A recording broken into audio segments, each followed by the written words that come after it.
Hello everyone. Welcome back to Sansan, Best Anime Reaction. In the previous episode, the story felt like it was building pressure from every direction. Nothing exploded yet, but the tension was unbearable.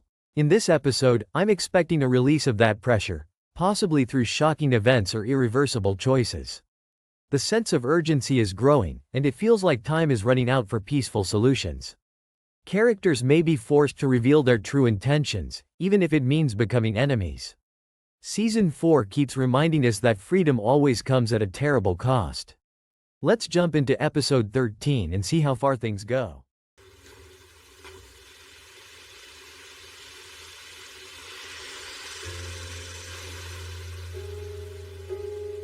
It's called a gas weapon.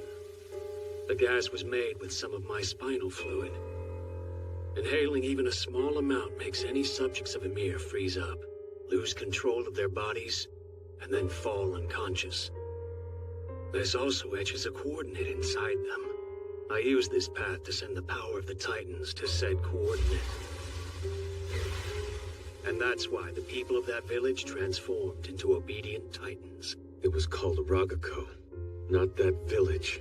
And seeing as you murdered every person who lived there, you should learn the name, you bearded shit. Look, it's not like I wanted to do it. I just did what was needed to convince the Marleyans that I was loyal to them. If they'd learned the truth, I never could have brought hope to this island. None of this is new to you, though. I told you guys the exact same thing when I first got here. Why do you keep asking me about it? Because I can see that you aren't burdened by a shred of guilt over what you've done. I still can't tell if you actually want to save Eldia, but it's clear that those lives meant nothing to you. Doubt you were well liked by the ladies, considering how you think you know what everyone else is feeling. I do know. And I was liked enough. So... Well, good for you. Anyway, when are you gonna let me meet with Aaron so we can run our experiments? That isn't my call to make. We're waiting for HQ. If your commanders think that they have time to spare, then they couldn't be more wrong. On that one point, we agree. Captain Levi! What? Are you serious?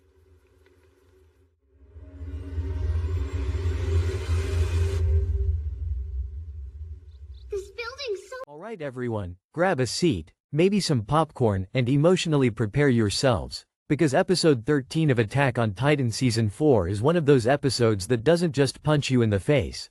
It gently smiles at you first, then emotionally drop-kicks you into the abyss. This episode doesn't rely on Titans smashing buildings or people flying around with ODM gear at the speed of sound. No, this one does something far more dangerous. It makes people talk. And somehow, those conversations hurt more than any Titan bite we've ever seen. We open this episode not on a battlefield, but in a forest. And not just any forest, a quiet, calm, suspiciously peaceful forest. You already know that in Attack on Titan, when nature looks this nice, something morally devastating is about to happen. We're following Gabby and Falco, the two Marleyan kids who accidentally speedrun their way into becoming prisoners on Parody Island. These two are on what looks like a polite little countryside walk with Mr. Niccolo, the Marleyan chef who defected harder than most characters defect their morals in this series. At first glance, it feels almost wholesome. Gabby is being her usual loud, patriotic self, still absolutely convinced that everyone on Parody is a devil who deserves extinction. Falco, meanwhile, is just trying to survive emotionally and physically, like a kid who accidentally joined the wrong Discord server and can't find the exit button. Niccolo is quiet, polite, and visibly uncomfortable, which in Attack on Titan usually means someone is hiding trauma, guilt, or both. They arrive at a restaurant run by Sasha's family, and if that sentence alone didn't already make your heart tighten, congratulations, you still have emotional stability. Enjoy it while it lasts.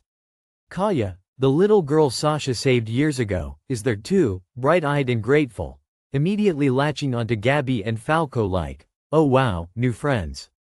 Gabby, of course, is internally screaming, because how dare these island— big! I've never seen anything like it. Neither have I. It must be your lucky day. Y'all ready for some fancy dining? Yeah!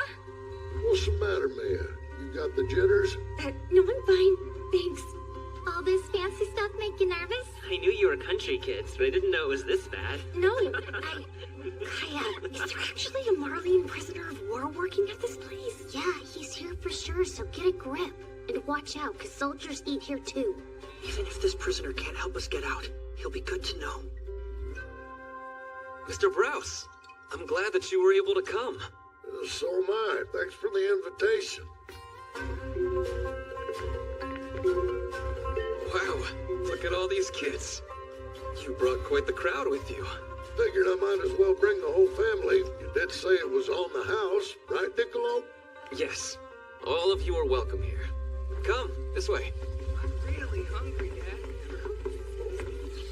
That chef named Niccolo is the Marleyan who invited us here. See if he can help you. We take him home. Why was someone like Mr. Browse invited to eat here anyway? I mean, he's not a soldier. The Browse's eldest was the girl who saved me from a Titan. They met Niccolo at her grave and got to talking. She loved his cooking, so he offered to treat them to the meal he'll never get to make her. He didn't say this, but personally, I think they were in love. Ben, what's the matter? You got a stomach bug or something? No, I'm fine. Delicious! I've never had a meal this good in my whole life! Well, if you like that, then just wait till you get to the main dish. Niccolo, you've got more guests. Huh? Who's here at this hour? The Scout Regiment. Hello there. This urgent? Sorry, but I'm preparing a main course for some very important guests right now. That's fine. If you're in the middle of something, you can get back to it. But we'd like to have a quick word with you once you finish up. You want to talk? What is this about? We wondered if you might have some concerns. The scouts are investigating our detainment. We were hoping you'd be able to help us. Yeah, no problem. I'll ask you to wait in here until I can finish. Wow, this room is pretty fancy. I bet it's usually reserved for MPs. Hey, I've heard a whole lot of talk about this wine. It's so nice that it's only served to high-ranking members of the military. Oh yeah? Well, aren't we high-ranking members of the Scouts? Sure are. I'd say we've earned a quick sip of liquid luxury. Let's have a little. Don't touch that! Whoa, calm down, man. We were just screwing around, so relax. No need. Devils be kind. Normal humans instead of the horned monsters she was promised in Marley propaganda class. This is where the episode starts doing something brilliant.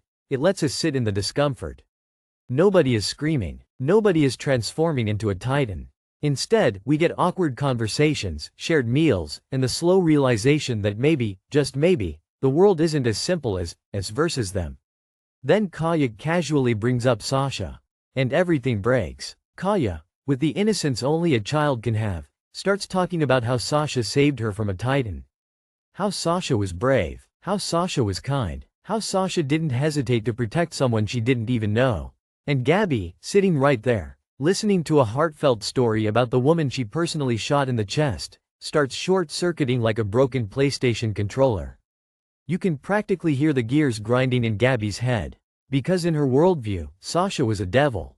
A faceless enemy. A necessary kill. But now she's being described as a hero, a savior, a sister. This moment is devastating not because Gabby feels guilt. She doesn't, not yet. But because the story doesn't fit the narrative she's been fed her entire life. Falco, bless his soul, realizes instantly that this conversation is a live grenade with the pin already pulled. He tries to shut it down. He tries to protect Gabby. He tries to protect everyone. But Attack on Titan does not reward good intentions. Kaya asks the question, why did my sister die? And Gabby answers. She says it was because Sasha was a devil. Because the people on this island deserved it. Because they were enemies of the world. And Kaya snaps. Not with violence but with words, sharp, desperate, broken words. She demands to know what Sasha did wrong. She asks what crime deserved death. She asks why kindness was answered with a bullet. And in that moment, Gabby doesn't have an answer. Not a real one. Just the same recycled hatred she's been trained to repeat. To make a big thing of it. A wine of this quality would be wasted on Eldians, understand? What? What's with you? I can't believe you're still spouting that crap. Regardless of what you've been told, your wine doesn't care what race we are. Get your hands off me, Eldian. I've been civil to you, but that doesn't make us friends. It sounds to me like you've forgotten your place here. On this island, you're Just a filthy POW. Guess that makes us even yet, Eldian devil.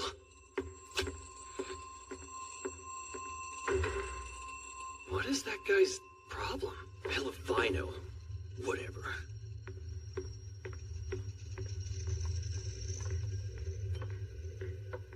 Okay, now go for it. Ah! My stomach hurts real bad! Is there some way we can help? Don't tell me it's because of something you ate. I should be okay, but I'm gonna go to the restroom. I'll go with him, just in case something goes wrong while he's in there. Good luck.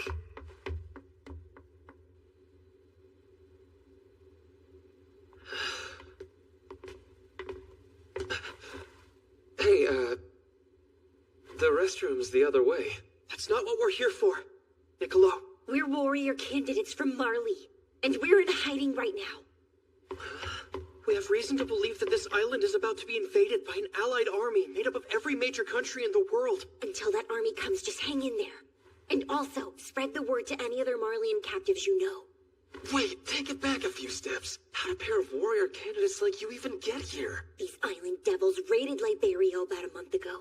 This might be hard to believe, but we actually fought our way onto the airship they used to retreat and got taken prisoner. Did you kill anyone? A female soldier? Yeah, I brought her down. I've only rid the world of a few devils so far, but I give you my word. Our real revenge hasn't even started yet. Help's coming, and when the army gets here, these cowards will... Stop! What is it? It was you. You killed her. You're the little wretch who murdered Sasha!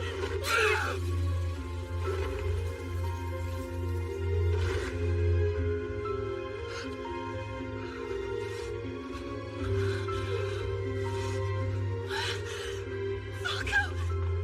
Hey! Falco! Falco, are you okay? Falco! Falco! Get up! Hey, wake up! Come on, say something! Falco!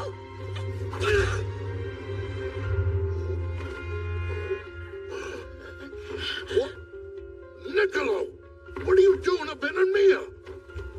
Mia here's been keeping secrets from you. One being that she was the one who murdered Sasha. She may be a kid. She's also a trained Marleyan soldier. This is one of the most important moments in the entire season. Because it perfectly exposes how fragile Gabby's beliefs are when faced with reality. She isn't evil. She's indoctrinated. She's a child soldier who was given a gun and a lie and told those two things were justice. And then Niccolo enters the scene like a walking embodiment of unresolved grief.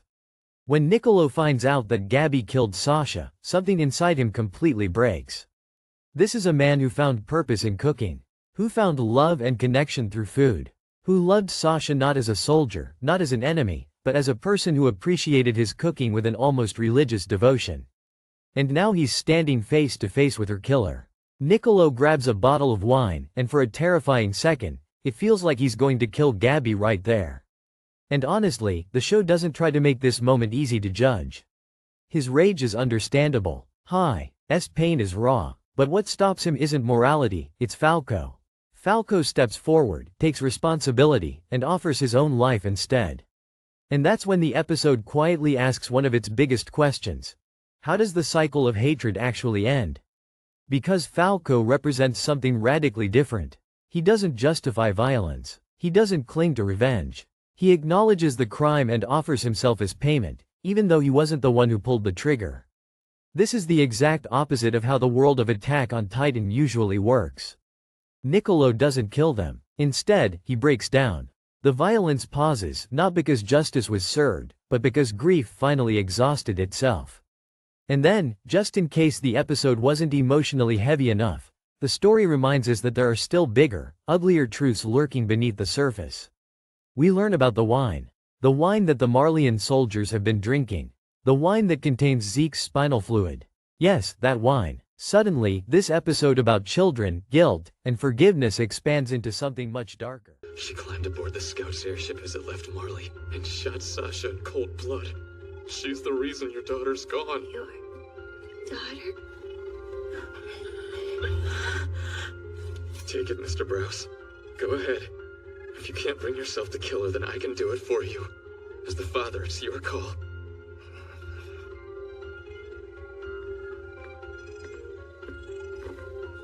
What's going on in here? Everybody, hurry over! Huh? What is it? That's the kid who shot Sasha. I heard she was on the run, but I'm surprised you recognized her. Wait, what are you planning to do here? Stay away from me! You hear? I'm just going to avenge Sasha. That's all I want. Stop. Leave Falco out of this, please. What, is this Brad someone special to you? Is that why he tried to protect you earlier? You care about him, huh? Well, I used to care about someone too. A dirt-blooded alien, a descendant of devils. A woman who enjoyed the food I cooked more than anyone I'd ever met before. She saved me from this shitty-ass pointless war. She showed me that the person I'm meant to be is a man who brings people happiness through his cooking. Her name was Sasha Browse. She was amazing, and you stole her from me. I've lost people too. Your Sasha Browse shot 2 friends of mine. She gunned them both down as they were protecting their home. That's why I took revenge on her. She's the one who started it. Shut the hell up! Who cares how it started? Wake up! Open your eyes! You're supposed to be a Marleyan soldier! That she-devil must have bewitched you somehow! Fight! Don't let the devils win! All right, Niccolo. Give me that knife.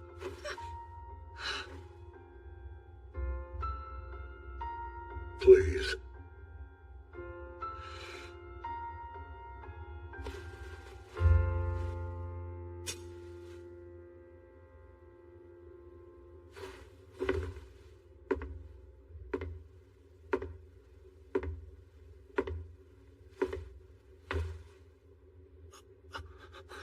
Listen, Mr. Browse, this isn't right.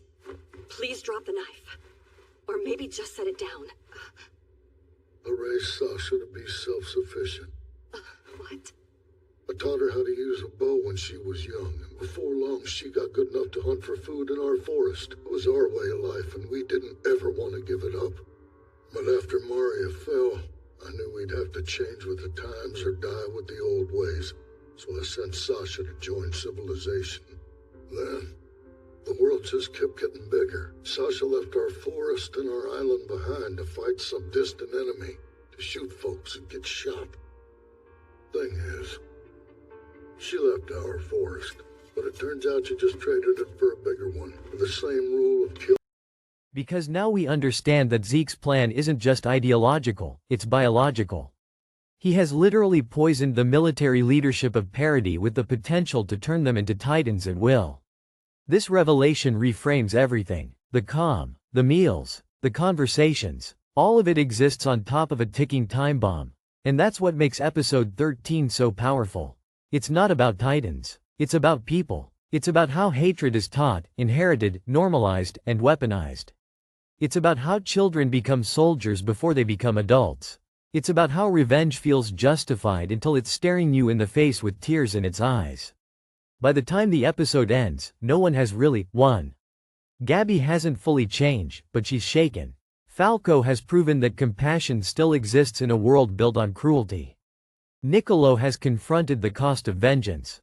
Kaya has learned that the world isn't divided into heroes and monsters, just people making choices under impossible circumstances. And the audience? We're left sitting there, emotionally drained, questioning who the real enemy ever was.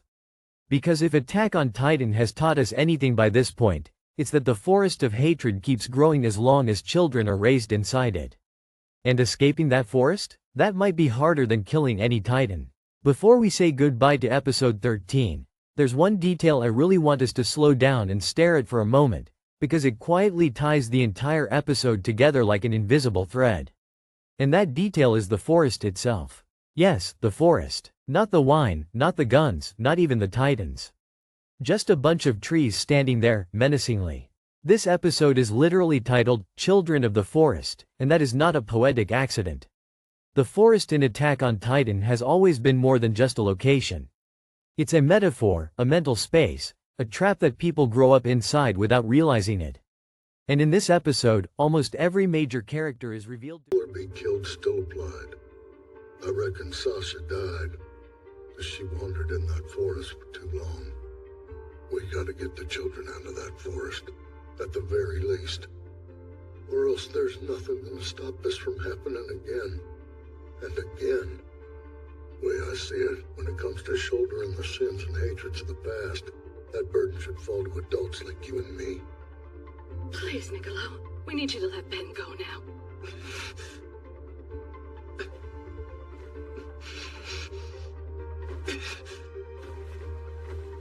Good. Okay, slow and steady does it, Lisa. Right. Show me your wounds. Mia, you're okay, aren't you? I don't understand. Do you really not hate me?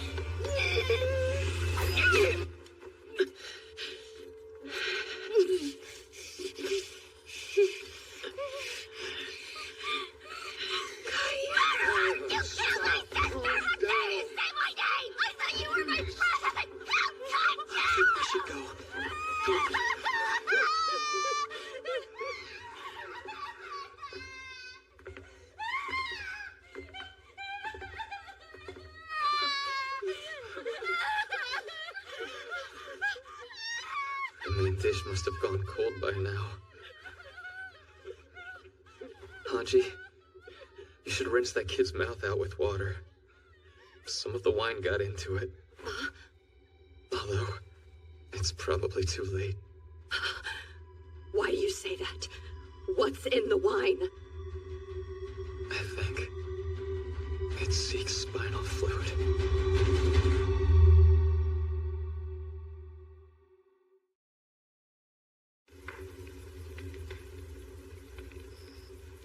Zachary was assassinated. That's correct. The Jaegerists effectively control everything inside the walls now. We believe that all this chaos is being caused by Zeke, through a plan that he's been using Eren and Yelena to implement. What now? Not sure, but the way the winds are blowing right now, I think Eren will be brought to Zeke soon, just as the Jaegerists have been demanding. What about Pixis? He's just rolling over? He remains steadfast. He plans to make his move while Eren's being led here. And this plan involves having somebody eat Eren, right? We're gonna kill him ourselves. That's right. I've saved Eren, again and again. Watching more of my comrades die every time. I did that because I believed he was the best hope humanity had. And this is where that belief has gotten me. It's like I'm at the punchline of some awful joke. What the hell became of the hope we all looked towards? Be a child lost somewhere between those trees. Let's start with Gabby. Gabby is the clearest example of a child raised in the forest of hatred. From the moment she could understand words, Marley taught her who to hate, who to fear, and who deserved to die. To Gabby, the forest isn't scary, it's home. The rules are simple there. Eldians on Paradis are devils. Killing them is justice. Dying for Marley is honor. She doesn't question these ideas because, from her perspective, there is no world outside the forest. That's why this episode doesn't instantly redeem Gabby, and that's actually one of its greatest strengths. When Kaya confronts her about Sasha, Gabby doesn't suddenly apologize or break down crying. Instead, she doubles down. She repeats the same beliefs. She clings to the trees she knows, because stepping out of the forest means admitting her entire life might have been built on lies. And that is terrifying. Now compare that to Falco. Falco is also a child of war, but he's standing at the edge of the forest, looking out. He still lives among the trees, but he can see the sky beyond them. Falco understands that people aren't born devils. He understands that suffering doesn't belong to one side. And most importantly, he understands that continuing the cycle won't protect anyone. It will only create more orphans, more graves, more forests. When Falco steps forward to take responsibility for Sasha's death, that moment isn't about heroism. It's about refusal. Falco is refusing to let the forest decide his actions. He's refusing to answer hatred with hatred. And in the world of Attack on Titan, that might be the most rebellious act imaginable. Then there's Kaya. Kaya represents something even more fragile. A child who was saved from the forest but never truly F'd it. Sasha saved her from a Titan, but Kaya still grew up surrounded by war, loss, and unanswered questions. When she hears Gabi justify Sasha's death, Kaya isn't just angry. All that struggle, all that death, for this force. Such bullshit. It's not even funny. The piece of shit we need to feed to a Titan is right beneath us. What did you just say? Why the hell would Zeke Yeager's spinal fluid be in the wine? I don't actually have proof. But still, they packed the first survey fleet to the brim with it. There's no way they would have needed that much alcohol for a scouting mission. Again. And just as I was starting to settle into my new job here as a chef, I received instructions. In short, I was ordered to start serving that Marleyan wine to high-ranking military officers. Who ordered it? It was Yelena. As far as I know, she's the only one who was in on it. I can't speak for the other volunteers. No, I didn't know about any of this. I give you my word. This doesn't make sense, though. When Zeke's spinal fluid is ingested by an Eldian, they're supposed to freeze up. That's only what we were told by Zeke. None of us have ever seen how it happens in person, and there was no proof. But we bought it. It seems like such a small lie, but it's had an enormous effect. We thought Zeke's spinal fluid caused paralysis, so when the wine caused no symptoms, we assumed it was safe. Yeah, but wait. Niccolo, you don't actually know that it's dosed, right? No, not for a fact. That said, I do know that in the past, Zeke's spinal fluid has been used in similar ways to tremendous effect. 10 years ago, Marley conquered a hostile nation's capital overnight. This was made possible by the sudden appearance of hundreds of Titans in the city. She must plan to use the same trick here. Why else would she order me to make sure that your military's top officers drank that suspicious wine? No other explanation makes sense. If that's true, then when you snatched that bottle from me earlier, you were trying to protect us. No. I have no idea what I'm doing. I came here to help save the world from the devils on this island. Now that I've told you all of this, I'm sure that my days must be numbered. Sorry, Mr. Browse. I can't be as forgiving as you are, but I do want to atone in some small way. I was about to murder a child. How screwed up can I be? I just... Oh, Niccolo. Tell me, why did you save me? Don't know. Guess I really didn't have a reason. I'm the one who killed your comrades on that airship. I'm the one who crushed that guard's skull with a brick. Falco didn't do anything. So kill me, not him. Okay? We won't kill you. She's confused. Her worldview collapses. Because if someone as kind as Sasha deserved to die, then what does that say about the world Kaya is living in? Her breakdown isn't about revenge. It's about grief colliding with reality. Kaya wants the forest to make sense. She wants there to be a rule, a reason, a logic that explains why good people die. And when Gabi can't provide that, Kaya lashes out, not as an enemy, but as a child who just lost her last safe place. And finally, Niccolo. Niccolo might be the most overlooked child of the forest in this episode, even though he's an adult.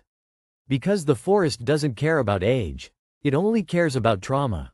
Niccolo was raised as a soldier, taught to hate Eldians, then slowly unlearned that hatred through cooking, through Sasha, through shared humanity. Sasha was his way out of the forest. And then Gabi killed her. So when Niccolo raises that wine bottle, it's not just rage. It's fear. Fear of being dragged back into the forest he barely escaped. Fear that all his growth, all his change, meant nothing. For a brief moment, Niccolo is seconds away from becoming exactly what the world trained him to be. But he stops, not because he's strong, but because Falco reminds him there is still a path out. This is what makes the forest metaphor so powerful in this episode. No one escapes it alone. People only find their way out when someone else reaches for them. And that brings us back to the episode's quiet, devastating message. The real tragedy of Attack on Titan isn't Titans. It's that children keep being born into forests planted by adults who refuse to change. Episode 13 doesn't give us a solution. It doesn't pretend forgiveness is easy. It doesn't magically erase hatred. Instead, it asks a single, uncomfortable question and leaves it hanging in the air. If we know the forest is killing our children, why do we keep letting them grow up inside it? And honestly, that question hurts more than any Titan ever could. Why not? I know you must want to. Why would I want that? Always with the killing, it's like it's all you ever think about. Just like someone else I know. Here.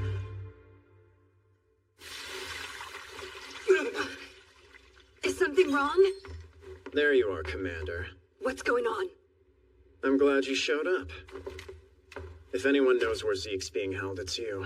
You'll have to drop whatever it is you're doing and take us to him. Wait, we have no intention of fighting you. Didn't you get the military's proposal? We did, and we promptly rejected it. We refused to negotiate with your military.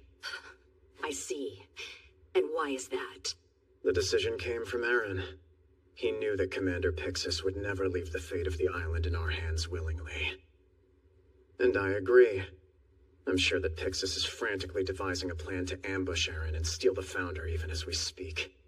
You have quite the imagination. Or did this come from one of your sources in the Garrison Regiment? You have comrades undercover there, don't you?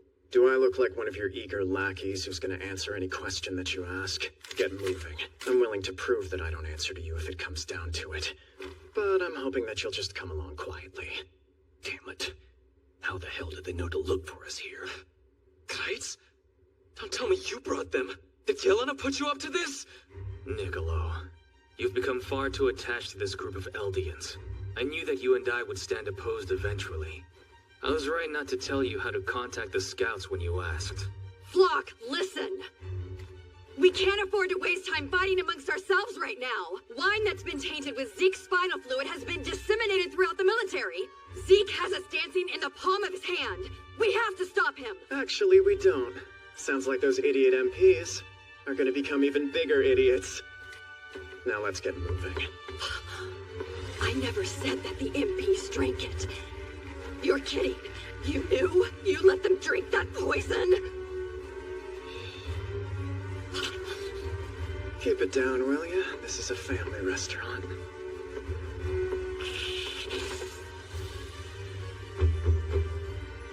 We're gonna go on ahead. Good.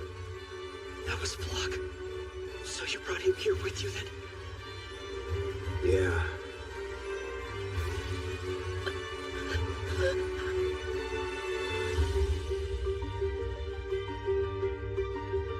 I wanted to talk with you two.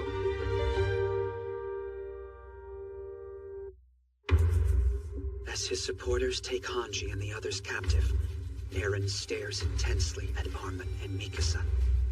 He wants to talk. Next episode, Savagery. Thank you so much for watching this video on General Sansan Anime. I really appreciate you spending your time here and sharing this anime journey with me. If you enjoyed this reaction, don't forget to hit the like button, subscribe to the channel, and turn on the notification bell so you won't miss any upcoming videos. Your support truly means a lot and helps the channel grow stronger every day. I'll be back very soon with more exciting reactions, emotional moments, and unforgettable anime scenes for all of us to experience together. Until next time, take care, keep enjoying anime, and I'll see you in the next video. Bye bye.